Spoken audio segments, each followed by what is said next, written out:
अभी राजस्थान में मरु प्रदेश को राज्य बनाने को लेकर मामला गरमाया हुआ है। अभी तो 22 तारीख दी हुई थी केंद्र सरकार ने, वो उनकी तो बात क्लियर हुई नहीं और राजस्थान में इतना भयंकर मार्केट गरमा गया। सब जगह पर नया ज़िला बनेगा। लोगों ने डेटा भी निकाल दिए हैं, 20 ज़िले आते हैं, कितना कृषि उत्पादन होता है, कितने खनिज का भंडारण है, पूरी बातें बता दी। चले देखते हैं ये बात कहाँ से शुरू होती है।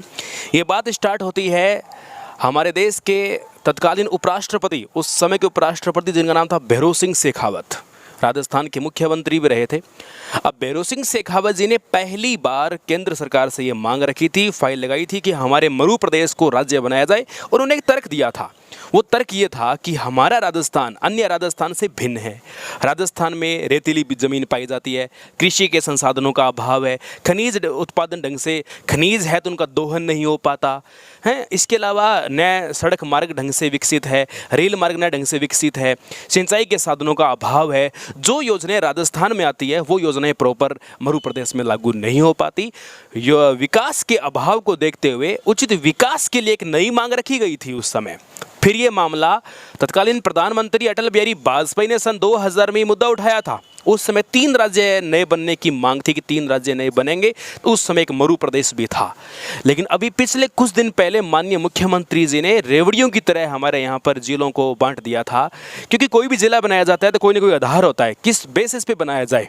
सिर्फ यहाँ पर ज़िले बने थे, राजनीतिक आधार पर ज़िले बनाए गए थे। न कोई कृषि का आधार था, न कोई खनिज का आधार था, न कोई इकोनॉमी का कोई बहुत बड़ा आधार था। और यहाँ 19 ज़िले बना दिए गए, टोटल 50 ज़िले हो जाते हैं।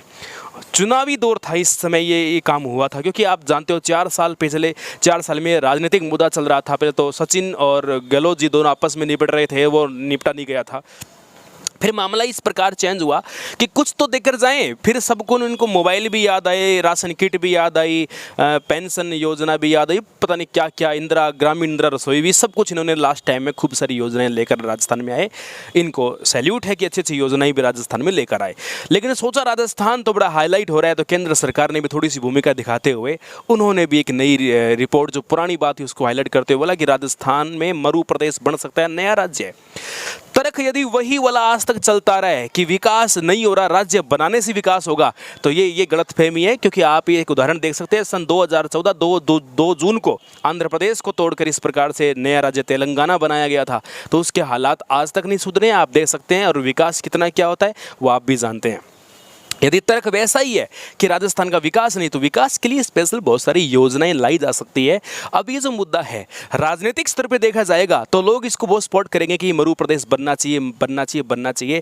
यदि आप इसको आर्थिक समीक्षा के दर्पण पर देखेंगे या इसको एक बुद्धिजीवी की दृष्टि से देखेंगे तो इस बात का विरोध ही करोगे कि नहीं, मरु प्रदेश जिला राज्य नहीं बनना चाहिए।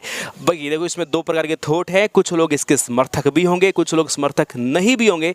इसके ऊपर डिस्कशन स्पेशल करेंगे। अभी मैं 1-2 दिन के लिए बाहर हूँ, स्टूडियो पे पहुँचूंगा तो मैं विशेष तर्क क्या है और बाकी 22 तारीख की जो रिपोर्ट है उस पर भी थोड़ा से अपने को निर्भर होना पड़ेगा।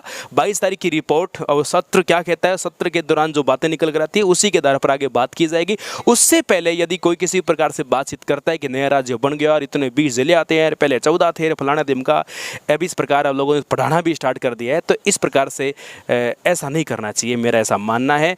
नए राज्य को लेकर कोई ऐसी विशेष अभी बात नहीं है, चर्चा जरूर हुई है, ऑफिशियल सूचना कुछ भी नहीं है, विभागीय सूचना किसी प्रकार की नहीं है। इतनी जानकारी थी। फिर मिलेंगे 22 तारीख को। जय हिंद, जय भारत।